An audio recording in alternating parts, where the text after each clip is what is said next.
बिस्मिल्लाहिर्रहमानिर्रहीम। अस्सलाम वालेकुम। कैसे हैं आप सब लोग? उम्मीद करती हूँ कि सब ठीक होंगे। और आज आपके साथ शेयर करूंगी मटन पाए की रेसिपी। जैसा कि आपको पता है कि विंटर्स स्टार्ट होने वाले हैं और जो पाए होते हैं वो स्पेशल विंटर्स में ही खाए जाते हैं क्योंकि ये गर्म होते हैं और विंटर्स में ये बहुत अच्छे लगते हैं। और माशाल्लाह तकरीबन सबको ही बनाने आते हैं, लेकिन मैं अपनी रेसिपी आपके साथ शेयर करूंगी। बिल्कुल इजी और सिंपल रेसिपी है और सारे मसाले इसमें घर के ही ऐड होंगे। चलिए जी स्टार्ट करते हैं। इधर मैंने ले लिए हैं ये 1 kg तकरीबन पाए होते हैं। जैसे नॉर्मली एक बकरे के जो 4 पाए होते हैं उसके छोटे छोटे पीसेस करवा के उसको साफ़ करवा के तो वो मैंने ले लिए थे। 5 मैंने मीडियम साइज़ के प्याज और 5 हरी मिर्चें और 2 इसमें टमाटर ऐड होंगे, उसको मैं चॉप करूँगी।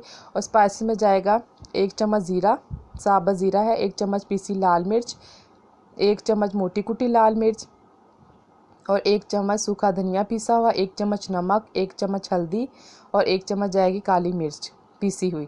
सारे स्पाइसेस इन्हीं का टेस्ट इसके अंदर आएगा। और इसके अंदर 2 चम्मच भर के जाएंगे अदरक लहसुन का पेस्ट और एंड में इसमें ऐड करूँगी पिसा हुआ गरम मसाला, कसूरी मेथी 1-1 चम्मच। आधी प्याली इसमें जाएगी दही। दही बिल्कुल आपने अच्छे तरीके से फेंट लेना है। आधा कप इसमें ऑयल जाएगा। ऑयल इसलिए मैं इसमें कम यूज़ करूँगी कि जो पाए होते हैं उनका अपना भी जो होता है ना ऑयल सा वो भी इनका रिलीज़ होता है। अच्छा, सबसे पहले मैंने इधर टमाटर भी चॉप कर लिए और मैंने प्याज को भी लंबाई में इस अच्छी तरीके से कट कर लिया। हरी मिर्चों को बाद में मैं चॉप करूँगी। अब मैंने ले लिया है जो प्रेशर कुकर होता है, क्योंकि प्रेशर कुकर के बगैर तो हमारे पाए बिल्कुल नहीं गल सकते, इनको बहुत टाइम चाहिए होता है। तकरीबन 1 से 2 घंटे तो चाहिए होते हैं। अगर आपने पकाना तो ज़्यादा भी आप इसको रख सकते हैं। अच्छा, अब मैंने इसमें ऑयल ऐड करके आधा कप और जो मैंने 5 प्याज जो मैंने कटिंग की थी इसको लंबाई में वो इसमें ऐड कर दिए। अच्छा, प्याज को ना आपने हल्का सा गोल्डन ब्राउन करना है, ज़्यादा नहीं करना, बिल्कुल ऐसे सॉफ्ट से हो जाए उस फॉर्म में आप इसको ले आना है। अच्छे तरीके से इसको मैं गोल्डन ब्राउन कर लूँगी ताकि सॉफ्ट हो जाए। अभी बिल्कुल सॉफ्ट हो गए थे। अब इसमें ऐड कर दिया मैंने अदरक लहसुन का पेस्ट। अदरक लहसुन के पेस्ट को भी इसके साथ अच्छे तरीके से मिक्स कर लेना ताकि जिसका जो कच्चापन है वो भी ख़त्म हो जाए। अच्छा, ये जो मैं आपको रेसिपी बता रही हूँ, काफ़ी लोग इस तरह करते हैं, जैसे गोश्त गलाने के लिए सारी चीज़ें इकट्ठी डाल के फिर उसको गलाते हैं, फिर उसके बाद वो उसकी जो होता है शोरबा वो बनाते हैं। लेकिन मैं नॉर्मली ऐसे ही बनाती हूँ। आप आगे देखिएगा कि ये इसका रस कैसे निकलता है। अच्छा, इसके अंदर मैंने ऐड कर दिया टमाटर जो मैंने चॉप किए थे, हरी मिर्चें मैंने चॉप की थी वो भी इसके अंदर मैंने ऐड कर दी हैं। ये अच्छे तरीके से मसाला इसका बना देना है। और साथ ही जो स्पाइसेस मैंने आपको बताए थे वो सारे, अगर आप वीडियो स्किप नहीं करेंगे तो आपको स्पाइसेस याद रहेंगे। सारे स्पाइसेस इसके अंदर मैंने ऐड कर दिए हैं। अच्छी तरीके से ये मसाले की भुनाई करनी है। ये जो मसाले का जो फ्लेवर है ना, यही सारा जो हमारे पाए के अंदर जाएगा ना, उसी से हमारे पाए जो इतने मज़ेदार जैसे होते हैं ना बाज़ार में जैसे बनते हैं, बिल्कुल वैसा इसका फ्लेवर आता है। अब इसके अंदर मैं ऐड कर दूँगी आधी प्याली दही की। इसको अच्छे तरीके से इसकी भुनाई करनी है। इसके अंदर ही जब मैं पाए ऐड कर दूंगी, साथ ही मैंने इसके अंदर पानी फिर ऐड कर देना है।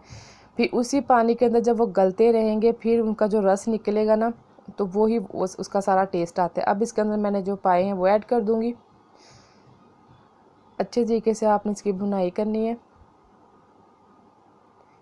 अब इधर ज़्यादा जो अहम पॉइंट यही है, आपने ज़्यादा इसकी इतनी बुनाई करने के जो इसका जो थोड़ा सा कच्चापन है वो भी ख़त्म हो जाए और इसकी जो स्मेल सी है वो भी ख़त्म हो जाए। स्मेल तो इंशाल्लाह खुद ही ख़त्म हो जाएगी क्योंकि हमने इतने स्पाइसेस और दही वगैरह डाला है, उससे बिल्कुल इसकी स्मेल ख़त्म हो जाएगी। अब अगर इधर काफ़ी लोग इस तरह करते हैं, थोड़ा सा पानी ऐड करके इसको गला के फिर बाद में फिर यखनी ऐड करते हैं, लेकिन मैं इसको अच्छे तरीके से इसकी बुनाई करने के बाद जब इसका ऑयल ऊपर आना शुरू हो जाएगा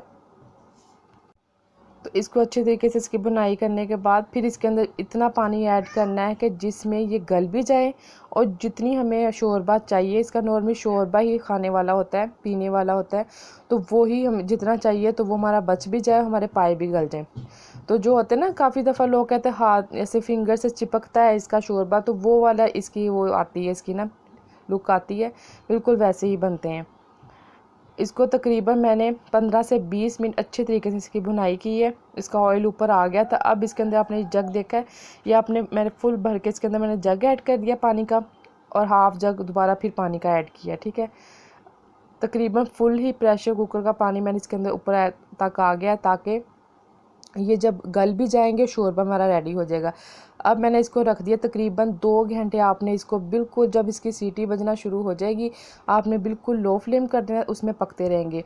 अब 2 घंटे के बाद तकरीबन मैंने इसको जब प्रेशर कुकर ओपन किया है, और तकरीबन मैंने 2 घंटे के बाद प्रेशर कुकर ओपन किया और बिल्कुल मेरे पाए अच्छी तरीके से गल गए थे। अब मैं एंड में इसमें डालूंगी 1 चम्मच कसूरी मेथी, 1 चम्मच इसमें जाएगा पीसा गरम मसाला। ये बिल्कुल एंड में डालना है क्योंकि इसका जो खुशबू होती है उसका अलग फ्लेवर होता है। और अब आप इसका शोरबा चेक करें, मैंने कितना इसमें पानी ऐड किया था और कितना इसका पानी रिमूव हो चुका है। हमारे पाए भी अच्छी तरीके से गल चुके हैं और जितना मुझे शोरबा चाहिए था उतना शोरबा भी बच गया। इस पर मैंने हरा धनिया ऐड कर दिया था। अब इसकी फ़ाइनल लुक देख ले, मैंने डिश आउट कर दिया है।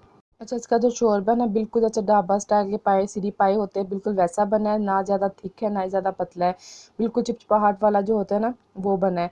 और ये जब पाए बने और साथ नान हो तो बिल्कुल मज़ा नहीं आता। नान और पाए का तो बेस्ट कॉम्बो है। तो मैंने साथ गर्मा गर्म नान मंगवा लिए थे और साथ आपको भी चेक भी करवा रही हूँ इसके, देखें बिल्कुल अच्छे तरीके से गल चुके हैं। तो चलिए इसके साथ ही मुझे दीजिए इजाज़त। अगर आपको ये आज की रेसिपी अच्छी लगी है, वीडियो अच्छी लगी, ज़रूर बताइएगा, ज़रूर ट्राई कीजिएगा, मुझे फ़ीडबैक भी दीजिएगा और मुझे दुआओं में याद रखिएगा। इंशाल्लाह मैं आऊँगी न्यू वीडियो या न्यू व्लॉग के साथ, तब तक के लिए मुझे दीजिए इजाज़त। ओके, अल्लाह हाफ़िज़। चैनल पे न्यू है तो चैनल को सब्सक्राइब और लाइक और शेयर ज़रूर कीजिएगा।